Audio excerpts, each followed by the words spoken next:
तो आइए चर्चा शुरुआत करते हैं इस खबर से कि आखिरकार जो तमाम नेता और राजनेता हम चुनकर भेजते हैं संसद में या फिर विधानसभाओं में, उन्हें हम आलीशान बंगले देते हैं रहने के लिए।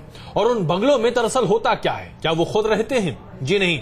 आइए आपको एक ऐसी सच्चाई से रूबरू कराते हैं जिसे देखकर आपको यकीन नहीं होगा कि जिस सरकारी खर्चे पर मिले बंगले में हम तमाम अपने सांसदों और मंत्रियों को रखते हैं, उन सरकारी बंगलों का कैसे दुरुपयोग किया जाता है, वो भी खुलेआम। कैसे ये तमाम सांसद या मंत्री अपने बंगलों में उन लोगों को रहने पर देते हैं किराए पर, जो कि दरअसल वहां रहना नहीं चाहिए उन्हें। यानी कि हमारे गाढ़ी कमाई का पैसा, जिसके जरिए ये तमाम सांसद और मंत्री रहते हैं उन सरकारी बंगलों में, और वहां किराए पर रहते हैं कुछ ऐसे लोग जिन्हें वहां रहना तक नहीं चाहिए। देखिए रिपोर्ट।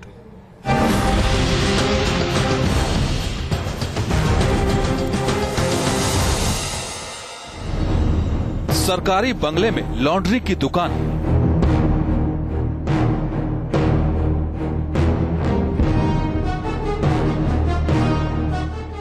सरकारी जमीन पर सब्जी की दुकान,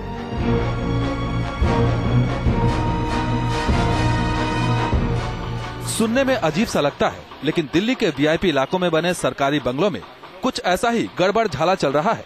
ये बंगले बनाए तो गए थे सांसदों और नेताओं के रहने के लिए, लेकिन इन बंगलों में नेताओं की रिहाइश के साथ ही साथ छोटी छोटी दुकानें चल रही हैं, जहां पर लोग अपना धंधा चला रहे हैं।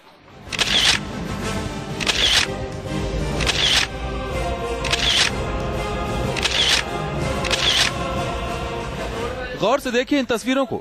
ये तस्वीरें खुद बयां कर रही हैं सरकारी बंगलों की हकीकत। देखिए कैसे कोई यहाँ पर कपड़े धो रहा है, तो कोई सब्जी भाजी बेच रहा है, और तो और कुछ लोगों ने तो इस जगह अपना घर बार ही बसा लिया है। आपको ये जानकर हैरानी होगी कि बंगलों में रहने वाले नेताओं को भी इस बात की जानकारी है, लेकिन बावजूद इसके सरकारी बंगलों में इस तरह के अवैध काम के खिलाफ कोई कार्रवाई नहीं की जाती है, और सालों से ये गैर कानूनी काम ऐसे ही चल रहे हैं। तो न्यूज नेशन को जब सरकारी बंगलों में इस तरह से अवैध काम धंधों के चलने की खबर मिली, तो हमारे रिपोर्टर्स की टीम ने सांसदों और नेताओं के बंगलों का जायजा लिया, और जो हकीकत हमारे सामने आई वो वाकई चौंकाने वाली थी।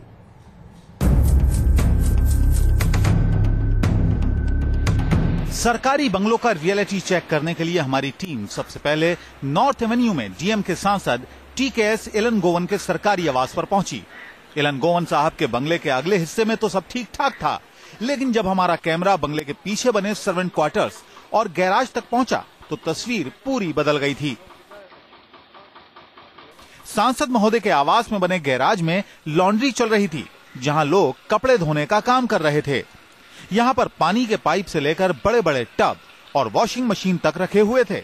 नॉर्थ एवेन्यू में इस समय हम खड़े हैं, जो कि 93 नॉर्थ एवेन्यू पड़ता है। डीएमके के सांसद हैं टीकेएस इलनगोवन, उनके घर के पीछे का एरिया है। आप देख सकते हैं यहाँ पे जितने भी गैरेज हैं, यहाँ पर कई तरह के गैरेज, यहाँ पर लॉन्ड्री की दुकानें चलती हैं। इसके अलावा बहुत सारे लोग, जब हमने मुआयना करने की कोशिश की तो यहाँ पर दुकानें बंद हो चुकी हैं। लोगों ने अपनी दुकान बंद कर ली, जिसमें कई टेलर की दुकानें हैं, कई यहाँ पर दुकानें लॉन्ड्री की दुकानें हैं। और भी यहाँ पर देख सकते हैं ये लोग जो यहाँ पर इनके मकान के पीछे जो लॉन्ड्री की दुकान चलाते हैं, आइए इनसे यहाँ पे हैं। ये जब हमारी टीम ने इन लोगों से बात करने की कोशिश की तो ये लोग मुंह छिपाकर भागते दिखे। एक लड़के हैं यहाँ पे जो काम करते हैं। अभी हमको जब मैंने मुआयना करने की कोशिश की तो यहाँ से अपनी दुकान छोड़ करके चले जा रहे हैं, यहाँ पर हमसे बात करना नहीं चाहते हैं। आइए आपको हम दिखाते हैं किस तरह से 93 नॉर्थ एवेन्यू के पीछे जो तमाम यहाँ पर कामकाज चल रहा है। यहाँ पर लॉन्ड्री की दुकान है। यहाँ पर देखा जाए तो इसके बदले में कहा जाता है कि जो भी सांसद हैं या तो इसके बदले में किराया वसूलते हैं, लेकिन जब इन लोगों से मेरी बात हुई तो इन सब लोगों का यही कहना था कि हम लोग किराया नहीं देते हैं, बल्कि इसके बदले में जो भी सांसदों के कपड़े होते हैं, उनके घर के लोगों के जो कपड़े होते हैं, उनकी सफाई करते हैं, उसको धोते हैं, और इसके अलावा उनके घर के भी काम काज को हम लोग संभालते हैं, करते हैं। इस बारे में हमने सरकारी बंगले में रह रहे सांसद टीकेएस इलनगोवन से बात की तो उनका कहना था कि ये लोग उनके बंगले में आने से पहले बसे हुए थे, और सहानुभूतिवश सांसद महोदय ने इन लोगों से कुछ नहीं कहा। See, those people were there for quite a long time. I don't know. I was the first time MP. They were operating from that area for quite a long time, and there are many shops and many petty shops operating. I don't want to just throw them out because it is their life. So I thought, since I have come for the first time. North Avenue में बने दूसरे सरकारी flats में भी कुछ ऐसा ही हाल देखने को मिला। यहाँ तो न केवल लोग सरकारी गैराज में काम धंधा चला रहे थे, बल्कि कुछ लोग तो यहाँ बस भी गए थे। न्यूज नेशन के कैमरे को देखकर ये लोग पहले तो भड़क गए। दिन भर गरीब आदमी काम कर रहा है, कोई चोर चला तो कर नहीं रहा है, चोरी नहीं कर रहा, डाका नहीं डाल रहे। भैया आओ भैया, बड़ा भाई। लेकिन जब हमने इन लोगों से बात की तो ये थोड़ा शांत हुए और उन्होंने बताया कि सरकारी भूमि पर रहने की एवज में ये लोग मुफ्त में कपड़े धोते हैं।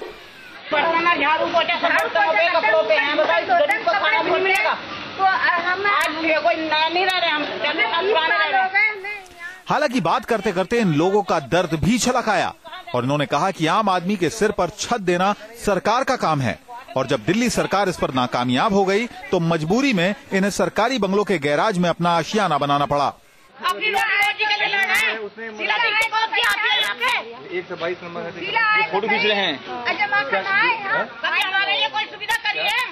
मुलायम सिंह ने घाट दे दिया धोबियों को, हमें नौकरी दे दो, हमें रोजी दे दो, हम यहाँ से चले जाएंगे। हमारी पड़ताल में ये भी सामने आया कि सरकारी बंगलों और फ्लैट्स के साथ ही साथ इन फ्लैट्स के पास बनी सरकारी भूमि पर भी अवैध कब्जा हुआ पड़ा है। ऐसे ही एक सरकारी परिसर में हमने सब्जी की दुकान चलती देखी। जब दुकानदार से हमारे रिपोर्टर ने बात की तो वो दावा करने लगा कि इस जगह दुकान चलाने के लिए उसे एनडीएमसी से लाइसेंस मिला हुआ है। लाइसेंस है, हमारे पास लाइसेंस दिया है सरकार। लाइसेंस कहाँ, यहाँ पे चलाने का लाइसेंस है? हाँ। एनडीएमसी वाले फिर उठा के लेके क्यों जाते हैं? उठा के ले जाना ही पड़ता है उन लोगों को, महीने में केस देना ही पड़ता है सबको। हर जगह का कानून है, हर जगह का रूल है, हर एरिया का रूल है ऐसी। हाँ, क्या करना पड़ता है? जब करना फाइन करके फिर लाना पड़ता है सामान हमारा। हो सकता है गरीबी और सरकार की उपेक्षा के चलते ये लोग सरकारी बंगलों में रहने के लिए मजबूर हों।